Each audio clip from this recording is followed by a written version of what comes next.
heard about the black card, right? No, not the one from Visa or American Express. This one is much more valuable. There are entire organizations that have been built upon it, and individuals that have used it to acquire both wealth and influence. If this sounds like something you might wish to own, you should know that there is only one way you can get your hands on it. You have to be born with black skin. That's the only requirement. Really. You can be poor, middle class, rich, it doesn't matter. The black card will still confer upon you an entire history of oppression, even if you've never been oppressed. Flash the black card and most white people will cower. Play the black card expertly and you can win awards, make millions, all the while claiming that the people who got you there somehow hate you. With a black card, you can sell books full of indecipherable prose, because with a card that powerful, who cares if your words make any sense? You can call yourself a civil rights leader and shake down multinational corporations, or you can torch your own neighborhood because you didn't like the outcome of a grand jury verdict. Ironically, the people you might think have the most legitimate claim to the black card refuse to use it. Take my grandfather, for instance. He raised me from the time I was 9 years old.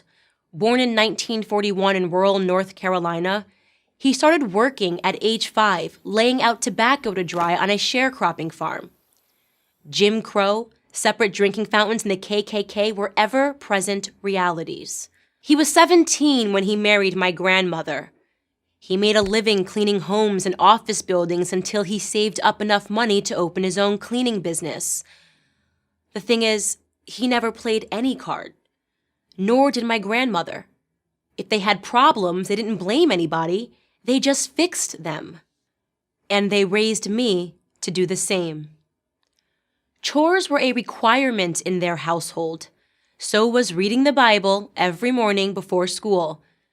I didn't like the Bible readings and I hated the chores, but I realize now that these small acts of discipline, although sometimes stifling, had a strong, positive impact on my character. I was a first-generation college student. This was supposed to be the ticket to prosperity, but it wasn't. I left college with a mountain of debt and no practical skills. I had just $80 in my bank account and very few prospects. I could have given up. I could have dug deep into my history and declared myself a natural product of ancestral oppression. I could have played the black card and absolved myself of all responsibility for my own stupid decisions. Except I didn't. Because it would have destroyed my grandfather's legacy. I am proud that he had the fortitude to turn nothing into something, and I have no intention of reversing that something back into a nothing. My attitude comes with a price, however, because if you are born black and you don't accept your natural status as a victim, then the validity of your blackness is immediately called into question. Well, so be it. If believing in myself, if accepting the responsibility for my failures somehow disqualifies me from owning an imaginary card, then let me be the first to declare that I don't want one. I also don't want Cornel West, Al Sharpton, or insert anyone else who uses their skin color to game the system as a role model. I already have my grandfather. If there is one thing that my family history has taught me, it's that I do not need a black card or an imaginary anything to make something of myself. For the record, my grandfather, now retired, lives in a home that he and my grandmother built on a plot of land they purchased in North Carolina, the very same sharecropping farm that he worked on as a small child. His story is unique. His story is beautiful because it's American. And that's the only card I've ever been interested in playing.